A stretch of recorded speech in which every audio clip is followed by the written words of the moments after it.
পুনৰবাৰ সংঘটিত হৈছে এইখন অসমতে সভ্যৰ মাজত লজ্জিত কৰা এটা ঘটনা। যোৰহাটৰ পাছত এইবাৰ গোলাঘাটৰ বোৱাৰীৰ অশ্লীল ভিডিঅ' পঞ্চায়তত। এগৰাকীৰ পাছত আন এগৰাকীৰ নাৰীৰ অশ্লীল ভিডিঅ' ভাইৰেল হোৱা ঘটনাই এতিয়া জোকাৰি গৈছে সমগ্ৰ অসম আৰু লগতে চিন্তিত কৰিছে সভ্য সমাজক।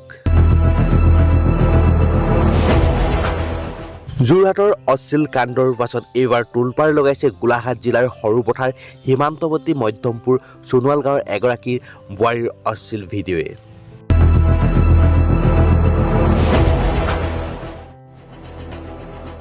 এইখন গাঁৱৰে এগৰাকী বিবাহিতা মহিলাৰ অশ্লীল ভিডিঅ' পঞ্চায়তত ভাইৰেল হোৱাৰ পাছতেই উক্ত মহিলাগৰাকীৰ প্ৰৱেশ নিষিদ্ধ কৰি দিয়ে গাঁওখনত গাঁওবাসীয়ে। পঞ্চায়তত থকা মহিলাগৰাকীৰ কেইবাটাও ভিডিঅ' এতিয়া সচেতন মহলক চিন্তিত কৰি তুলিছে। অসম নাগালেণ্ড সীমান্তৱৰ্তী এখন গাঁৱৰ এগৰাকী বোৱাৰী কামৰ সন্ধানত ওলাই গৈছিল আৰু এই কামৰ সন্ধানত ওলাই যোৱা বোৱাৰীগৰাকীয়ে মায়ানগৰী মুম্বাইৰ অশ্লীল জগতত কেনেকৈ ভৰি দিলে এতিয়া চিন্তিত হৈ পৰিছে সকলো।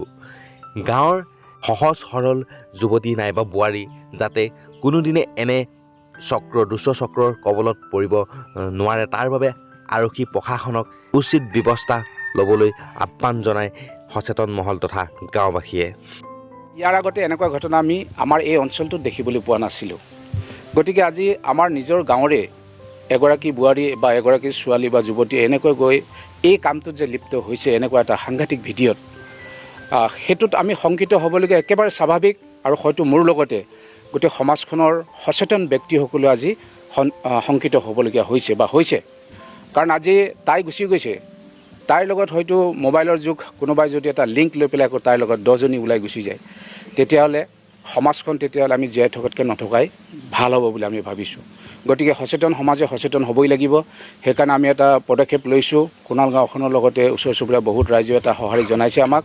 এইটো পদক্ষেপ আমি এইটো কাৰণেই লৈছোঁ, আমি গোটেইখিনি কাম কৰিব নোৱাৰোঁ, কিন্তু প্ৰশাসনিকভাৱেও ইয়াত আমাক যথেষ্ট সহায় আগবঢ়াব লাগিব।